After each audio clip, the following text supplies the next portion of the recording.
11 June Jagannath Snana Yatra. এই দিন থেকে ভাগ্য ফিরবে এই 6 রাশির। পুরীর জগন্নাথ মন্দিরে আষাঢ় মাসের পূর্ণিমায় অনুষ্ঠিত হয় স্নানযাত্রা। এটি রথযাত্রার আগে এক গুরুত্বপূর্ণ আচার। জ্যোতিষ মতে এই দিনে গ্রহনক্ষত্রের স্থিতি কিছু নির্দিষ্ট রাশির জন্য খুলে দেয় সৌভাগ্যের দরজা। 11 জুন থেকে ভাগ্য ফেরাবে এই 6 রাশি। মেষ এরিস, অর্থ, হঠাৎ লাভ, আগের ইনভেস্টমেন্ট থেকে রিটার্ন পাবেন। কর্ম, নতুন প্রজেক্ট শুরু করতে পারবেন, সাফল্য আসবে দ্রুত। বিশেষ টিপস, রক্তদান করলে শুভ ফল পাবেন। বৃষ টরাস, অর্থ, পরিবারের জমি বা সম্পত্তি সংক্রান্ত কাজে লাভ হবে। কর্ম, বেকারদের চাকরির সম্ভাবনা, বিদেশে কাজের সুযোগ। বিশেষ টিপস, সাদা কাপড় দান করুন, শান্তি ও সমৃদ্ধি আসবে। সিংহ লেও, অর্থ, ব্যবসায় নতুন বিনিয়োগ করলে লাভবান হবেন। কর্ম, অফিসে পদোন্নতির যোগ আছে, বসদের সঙ্গে সম্পর্ক ভালো হবে। বিশেষ টিপস, গরিবদের খাবার খাওয়ান। কন্যা ভার্গাও, অর্থ, ঋণমুক্তি ও ব্যয় সংকোচ দুইই ঘটবে। কর্ম, নতুন স্কিল শেখার মাধ্যমে আয় বৃদ্ধি হবে। বিশেষ টিপস, গঙ্গাজলে স্নান করুন।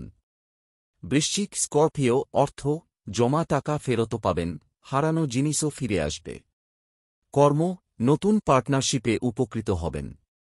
বিশেষ টিপস, জগন্নাথ দেবের ছবি ঘরে রাখুন। মকর ক্যাপ্রিকর্ন, অর্থ, বিনিয়োগে প্রবল লাভ, বিশেষত স্টক মার্কেটে। কর্ম, সরকারি চাকরি বা পরীক্ষা সংক্রান্ত শুভ সময়। বিশেষ টিপস, নারকেল দান করুন মন্দিরে। কেন স্নানযাত্রার পর ভাগ্য ফেরে?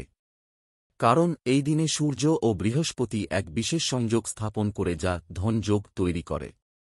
যারা মানসিকভাবে প্রস্তুত তারা সহজেই গ্রহণ করতে পারেন এই শুভ শক্তির প্রভাব। করণীয়, সকালে জগন্নাথ দেবের নাম জপ করুন 108 বার। কলা, নারকেল ও সাদা ফুল ভোগ দিন। কালো পোশাক এড়িয়ে চলুন।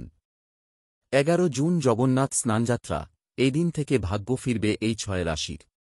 পুরীর জগন্নাথ মন্দিরে আষাঢ় মাসের পূর্ণিমায় অনুষ্ঠিত হয় স্নানযাত্রা। এটি রথযাত্রার আগে এক গুরুত্বপূর্ণ আচার। জ্যোতিষ মতে এই দিনে গ্রহনক্ষত্রের স্থিতি কিছু নির্দিষ্ট রাশির জন্য খুলে দেয় সৌভাগ্যের দরজা। 11 জুন থেকে ভাগ্য ফেরাবে এই 6 রাশি। মেষ এরিস, অর্থ, হঠাৎ লাভ, আগের ইনভেস্টমেন্ট থেকে রিটার্ন পাবেন। কর্ম, নতুন প্রজেক্ট শুরু করতে পারবেন, সাফল্য আসবে দ্রুত। বিশেষ টিপস, রক্তদান করলে শুভ ফল পাবেন। বৃষ টরাস, অর্থ, পরিবারের জমি বা সম্পত্তি সংক্রান্ত কাজে লাভ হবে। কর্ম, বেকারদের চাকরির সম্ভাবনা, বিদেশে কাজের সুযোগ। বিশেষ টিপস, সাদা কাপড় দান করুন, শান্তি ও সমৃদ্ধি আসবে।